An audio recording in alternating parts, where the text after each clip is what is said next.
میں تو آج بھی اس کے حصے کے تھپڑ اپنی گالوں پہ برداشت کر رہی ہوں، تو یہ کدھر گیا؟ اردشیر نام کا بادشاہ تھا۔ حضرت محدث ابن الجوزی آج سے کچھ 700 سال پہلے لکھتے ہیں، اردشیر بادشاہ بڑا خوبصورت تھا، جوان تھا، بڑا عقل مند تھا۔ اس نے اس طرح کہ قریب کی ساری ریاستوں پہ قبضہ کر لیا۔ بڑا عقل مند زیرک تھا، قبضہ ہو گیا۔ ایک بادشاہ بڑا سخت تھا، اس کے ساتھ جب پنجہ آزمائی ہوئی تو اردشیر کہتا ہے اس پہ میرا قبضہ نہیں ہو رہا تھا، اور جب ہم نے ساری ریاستوں نے مل کے اس پر حملہ کیا تو ایک قلعے کے اندر قلعہ بند ہو گیا۔ اردشیر بڑا خوبصورت آدمی تھا، بڑا سمجھدار تھا، تو وہ بادشاہ قلعہ بند ہو گیا، اس نے کہا نکلنا ہی نہیں۔ اب وہ اندر بند ہے، یک بارگی حملہ کیا تو وہ بڑا قلعہ تھا، اس میں بند ہو گیا۔ اس بادشاہ کی نا جس پر حملہ کیا، اس کی بیٹی اچانک ایک دن قلعے کی دیوار پہ چڑھی تو اردشیر کے حسن و جمال کو دیکھا تو عاشق ہو گئی، اور اپنے ہی باپ کے خلاف اسے کہنے لگی کہ اگر تم میرے ساتھ شادی کا وعدہ کرے نا تو میں تجھے رستہ بتاتی ہوں حملہ کرنے کا۔ اس نے کہا میرا وعدہ رہا، تو رستہ بتا۔ اس نے رستہ بتایا اس لڑکی نے، اور بادشاہ نے حملہ کیا تو اس کا باپ قتل کیا، اس علاقے پہ قبضہ کیا شادی کے وعدے پر۔ ہاں نفسانی خواہش بندے کو اندھا کر دیتی، نہیں سمجھ آتی اس کو میں کدھر جانا ہے، اندھا کر دیتی۔ حملہ کیا، اور جب اس لڑکی کو لے کے آیا نا اپنے محل میں، تو پہلے دن شادی کی پہلی رات تھی، تو بستر بچھایا کنیز نے، تو وہ کبھی کروٹ ادھر بدلتی کبھی ادھر بدلتی، تو بادشاہ کہنے لگا کیا ہے؟ کہنے لگی بستر میں کچھ ہے، مجھے تکلیف دے رہی۔ اس نے چراغ جلائے اور جب بستر اٹھایا تو ایک اتنا سا دھاگا نکلا۔ دھاگے سے عموماً تکلیف نہیں ہوتی، تو اس نے کہا تو اتنی نرم و نازک ہے کہ دھاگا؟ کہنے لگی میرا باپ نا میرے ساتھ اتنا پیار کرتا تھا کہ روز میرا بستر بھی خود بچھاتا تھا، اور اس نے آلہ رکھا ہوا تھا، وہ ناپتا تھا کہ کوئی پایا اونچا نیچا تو نہیں، میری بیٹی کا بیلنس سوتے وقت خراب نہ ہو جائے، اور میرے لیے گوشت اور کپڑے بھی خود پسند کر کے لاتا تھا، کھانے پینے کا خود خیال کرتا تھا۔ اردشیر کہنے لگا اچھا وہ اتنا پیار کرتا تھا، اور پھر تو نے اس کے ساتھ کیا کیا؟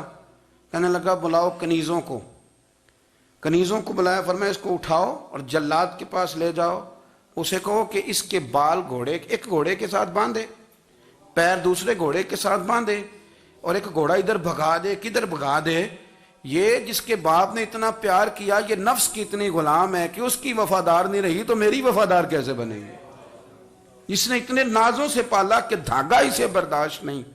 او یارو یاد رکھو، اگر نفس کی غلامی کرو اور بڑے وفاداروں کو چھوڑ کے غلامی کرو تو پھر کہو وفادار مل جائیں، کوئی بول ہوا لڑا نہ بول بیٹھی ہوں دے خصم ناراض بڑ بولیاں دے، کہاں سر کھائے تے بلبل ٹھنڈ پائے، بڑے فرق نہیں سجنا بولیاں دے، جڑیاں خصماں دی وچ رضا وسن، پاگ جاگ جاندے انہاں گولیاں دے، آپ ادلیاں نو سردار پین تکے تے شرما والیاں نو چوٹے ڈولیاں دے۔ اپنے نفس کے پیچھے چلو گے تو یہ تباہی ہے۔ جب ہم نے کسی سے وفا نہیں کی تو یہ کیا امید ہوئی کہ دنیا ہم سے وفا کرے گی؟ اللہ رسول کی مرضی کے مطابق اصول پسند زندگی بنائیں، ایک ایک کر کے اپنی خواہشات سے پیچھے ہٹیں، تھوڑے پہ گزارا کرنا سیکھیں، اپنے نفس کو سمجھائیں۔